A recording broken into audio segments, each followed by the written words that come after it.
อะไรอยู่ตอนนี้ยังเป็นสัญชาติลาวอยู่ก็ถ้ามีโอกาสก็อยากได้สัญชาติไทยอยากได้กับสวัสดีครับ FC ทั้งฝั่งไทยแล้วก็สบายดีพี่น้องลาวทุกท่านเนาะขณะเนาะวันนี้พบกันอีกเช่นเก่าเช่นเดิมในช่องวันจริงตุโนหรือว่าหนึ่งเรื่องต้องฮู้พี่น้องน้องพยัคฆ์เนาะเป็นนักเรียนเนาะอยู่จังหวัดจันทบุรีพี่น้องเป็นนักเตะฟุตบอลเนาะอยู่ประจำห้องเรียนอยู่จังหวัดจันทบุรีแล้วก็ได้ส่งโตมาอยู่ในลีกของจังหวัดชัยนาทแล้วก็ได้เข้าไปร่วมเนาะเตะเนาะในทีมลีกของจังหวัดชัยนาทเนาะถือว่าเป็นนักเตะกองกลางแล้วก็ได้ MVP เนาะนาซีได้ยิงหลายประตูนั่นแหละคือน้องเว้าภาษาลาวบ่ได้เลยพี่น้อง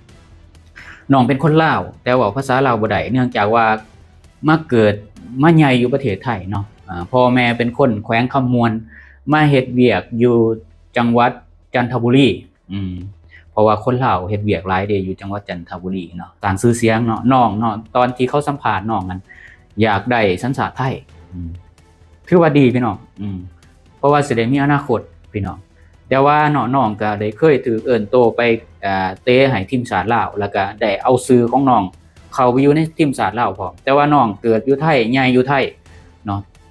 เตะอยู่ในสโมสรหรือว่าองค์กรฟุตบอลของประเทศไทยแต่ว่ารัฐบาลลาวเนาะให้น้องไปเตะให้ทีมชาติลาวเนาะมันก็ถือว่าบ่ค่อยเหมาะสมปานใดเพราะว่าได้เรียนได้เตะอยู่ประเทศไทยเนาะได้ฝึกอยู่ประเทศไทยแต่ว่าไปมันลักษณะมันบ่ค่อยเหมาะสมหั่นนะคันสิเว้าแล้วถ้าแม่นว่าเสียเอาซื้อเข้าไปเนี่ยมันก็บ่ค่อยเหมาะสมเนาะมันเบิ่งบ่เหมาะสมอย่างยิ่งเนาะอันนี้ความคิดส่วนตัวเนาะมันเบิ่งน่าเกลียดนะพี่น้องถามว่าเป็นคนลาวแล้วแล้วสิใส่สิทธิ์คำว่าเป็นคนลาวเป็นลูกหลานคนลาวมันก็บ่ได้เนาะเวลาแรงงานลาวทั่วๆไปเนาะมาตกระกำลำบากคือบ่เห็นเท่าหาพี่น้องเวลาเนาะบัตรเดินทางหรือพาสปอร์ตเบิดอายุนี่คนลาวนี่สิไปขอบัตรเหลืองเนาะแรงงานลาวนี่สิไปขอบัตรเหลืองอยู่สถานทูตลาวประจำกรุงเทพก็เฮ็ดสีหน้าสีตาบ่พอใจแล้วก็ใส่ถ้อยคำแบบบ่ค่อยให้เกียรติเนาะเวลาคนลาวมาสร้างชื่อเสียงจังซี่แล้วพัดโอ้ยลูกข่อยหลานข่อยคนเชื้อชาติลาวมันเบิ่งจังได๋ผู้พี่น้องเอาไปคิดเอาพี่น้องแอดมินก็บ่อยากเว้าหลายเดี๋ยวก็หาว่าดูถูกพี่น้องเนาะถ้ามันว่าฝึกฝนเนาะตั้งแต่อยู่ในประเทศก็บ่ว่าดอกพี่น้องแต่นี่เขามาฝึกฝนคำว่าครูอาจารย์คำว่าความสำนึกความรู้บุญคุณเนาะความเคลื่อนว่าระหว่างความจงรักภักดีกับความกตัญญูมันใส่พร้อมกันบ่ได้พี่น้องความจงรักภักดีกับความกตัญญูนี่ต้องได้เลือกอันใดอันหนึ่งพี่น้องอันใดมันสำคัญกว่าเนาะพี่น้องเพราะว่าสิ่งเหล่านี้บ่สามารถที่จะใส่พร้อมกันได้มันขัดแย้งกันอย่างไงแต่ว่าสิเอาแบบใดก็ได้คือบ่ผิดทั้งสองอย่างคือว่าน้องอยากไปเป็นทีมชาติลาวก็ได้แล้วอยากกลับบ้านเนาะถ้าสมมุติว่ามื้อใดมื้อนึงสโมสรประเทศลาวเนาะพ่อแม่ของน้องไปสิให้เงินเท่านั้นเท่านี้ให้ไปอยู่ก็แล้วแต่เนาะแต่ว่าคันสิกตัญญูต่อผู้ฝึกฝนต่อครูอาจารย์อยู่ฝั่งไทยเลือกอยู่ประเทศไทยแล้วก็ขอรับสัญชาติไทยก็ถือว่าดีเนาะถือว่าเป็น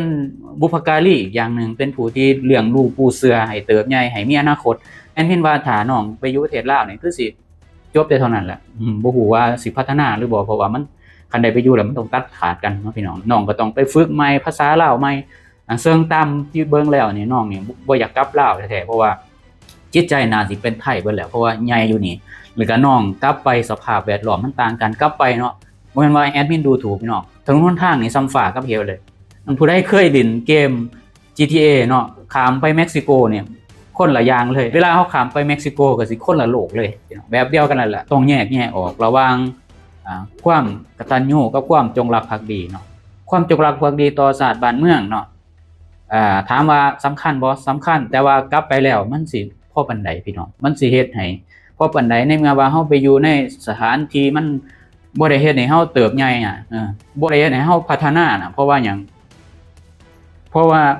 การเลี้ยงดูครอบครัวคันเฮามีอนาคตที่ดีครอบครัวของเฮาพ่อแม่ของเฮาก็สิได้ดีนำพี่น้องแล้วก็ต่อไปพ่อแม่ก็สิได้อยู่ในประเทศไทยอีกดนนานเพราะว่าหยังถ้าลูกได้สัญชาติไทยเนาะพ่อแม่ก็ถึงว่าบ่ได้สัญชาติไทยอย่างน้อยก็ได้วีซ่าอุปการะอยู่กับลูกหลานได้ต ตลอดให้ลูกหลานเลี้ยงดูก็ถือว่าดีเนาะเป็นผู้ที่กตัญญูต่อครูอาจารย์ต่อพ่อแม่เนาะพ่อแม่ก็สิได้สะดวกสบายหรือว่าอาจสิมีน้องเกิดขึ้นมาอาจสิได้สะดวกสบายนำก็ถือว่าคันสิเว้าเรื่องความจงรักภักดีต่อชาติบ้านเมืองถ้าว่ามันไปแล้วมันก็สิไปบ่ได้ไกลพอปานใดหรือว่ามันบ่แม่นช่วงที่ระยะสิแบบเป็นสงครามอีหยังจังซี่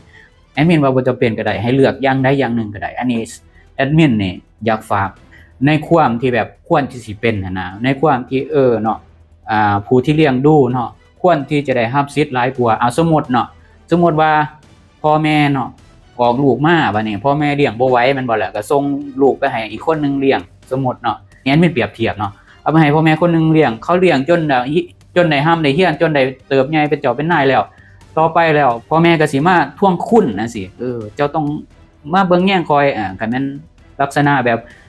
ทีมชาติลาวก็สิเอาซื้อของเขาไปจดใส่ซื้อทีมชาติลาวมันขัดแย้งกันเพราะว่า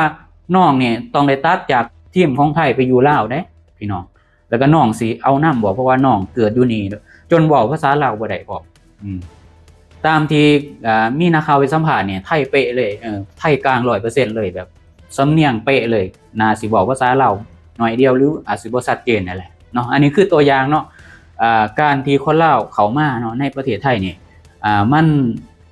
ได้รับโอกาสเนาะเพราะว่าสิเป็นแรงงานเนาะเข้ามาแล้วเนี่ยเวลาเจ็บไข้ได้ป่วยนี่รักษาฟรีเนาะพี่น้องแอดมินก็รักษาฟรีเนาะเพราะว่าเขามีสวัสดิการแรงงานเนี่ยเขาบังคับให้เฮ็ดประกันสังคมอยู่แล้วก็เนาะมีนักฮ้องมีนักกีฬาอื่นๆเช่นว่านักชกมวยหยังต่างๆที่มันดังโด่งดังอยู่ประเทศไทยนี่จนเฮ็ดให้ประเทศสหรัฐอเมริกานี่บ่พอใจว่าเวลามาชกอยู่ประเทศไทยนี่คือมาได้เขากระสอบเดียวเนาะแต่ว่าคนลาวไปชกอยู่ประเทศไทยคือ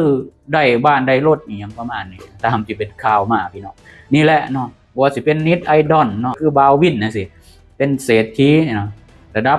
ประเทศเนาะได้โกอินเตอร์แล้วก็บาววินนี่ก็สิได้โกอินเตอร์ไปได้ไต่เต่าไป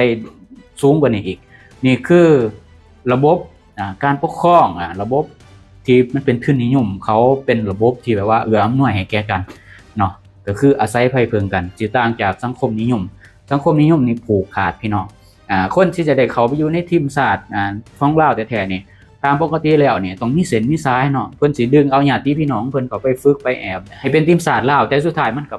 เนาะมันก็ไปบ่ได้พี่น้องสุดท้ายก็ลาวก็นั่นแหละทีมเยาวชนนี่ถามว่าดีบ่ประเทศลาวดีเนาะเพราะว่าเอาคนทั่วไปเนาะฝึกคนที่แบบลูกชาวบ้านธรรมดาแต่ถ้าเป็นทีมชาติแบบผู้ใหญ่แล้วเนี่ย